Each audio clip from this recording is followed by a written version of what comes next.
বিশ্বে নানান ঘটনাই ঘটে। কখনো এমন ঘটনায় মানুষের জীবনে মোড়টাই পাল্টে দেয়।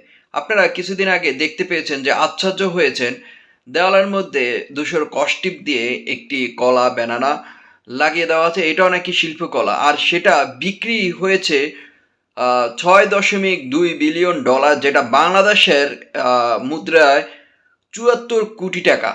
একটি কলা, সে যেটা দেওয়ালের মধ্যে আপনারা সকলে দেখেছেন, সকলের দৃষ্টি এটা পড়েছে যে কষ্টিপ, ধূসর কষ্টিপ দিয়ে লাগিয়ে দেওয়া আছে দেওয়ালের মধ্যে। এটা অনেক একটি শিল্পকলা। আর সেটা, এটার গল্পের পিছনে যদি আপনারা জানতে চান তাহলে অবাক হয়ে যাবেন। যারা আজকে চ্যানেলে আমার নতুন তারা অবশ্যই চ্যানেলটি সাবস্ক্রাইব করবেন। ফেসবুক পেজে দেখে থাকলে অবশ্যই পেজটি ফলো দিয়ে রাখবেন।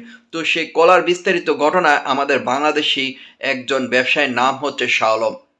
আর কলাটি যেই শিল্পকলাটি যে কিনেছেন ৭৪ কোটি টাকা, সে হচ্ছে জাস্টিন সাহান, চীনী নাগরিক। তো তারপরে যে শাহ আলম, সে কিন্তু ৪২ টাকা দিয়ে এই কলাটা বিক্রি করেন। যখন এই নিলামে এই কলাটি ৭৪ কোটি টাকা জাস্টিন ক্রয় করে, তখন সেই খবরটি শুনে সে আশ্চর্য হয়ে যায় যে আমার ৪২ টাকা কলা তখন ৭৪ কোটি টাকা বিক্রি হয়। সেটা অবাক হওয়ার কথা। তো নিরাশ করেনি যে শিল্পকলাটি যে ক্রয় করেছেন ৭৪ কোটি টাকা, সে চীনা নাগরিক। সে কিন্তু এই শাহ আলমকে নিরাশ করেনি। শাহ আলমের ভাগ্য ইতিমধ্যে পাল্টে গিয়েছে।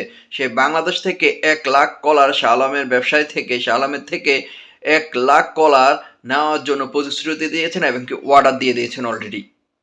আর জাস্টিনও সে মন উদার মানবিকতার একটি প্রমাণ দিয়েছেন যে বাংলাদেশ থেকে যে কলাগুলো নিয়ে যাবে সারা বিশ্বে, সেই কলাগুলো বিনামূল্যে মানুষকে দিবেন আর কি, প্রদান করবেন, বা বৈধতা আইডি কার্ড দেখিয়ে সেই কলাগুলা নিতে পারবেন। যে কোনো বিষয়, ছোট হোক বড় হোক, মানুষের সবসময় আল্লাহর উপর ভরসা রাখতে হবে।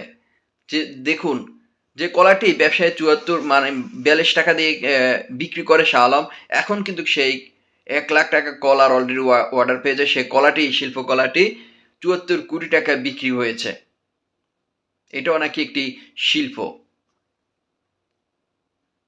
যাই হোক, আপনারা নিজেদের সবসময় নিজেকে আত্মপ্রকাশ, মানে নিজেকে সবসময় ওইসব চিন্তা ভাবনা করবেন যে আল্লাহ তাআলা আছে, আমার ভাগ্য খুলে দিবে। হতাশ নিরাশও হবেন না। সালাম কিন্তু ছোট একটা ব্যবসা ছিল, তারপর যুক্তরাষ্ট্র পাড়ি দেয়। সেখান থেকে তার এখন ভাগ্য খুলে গেল।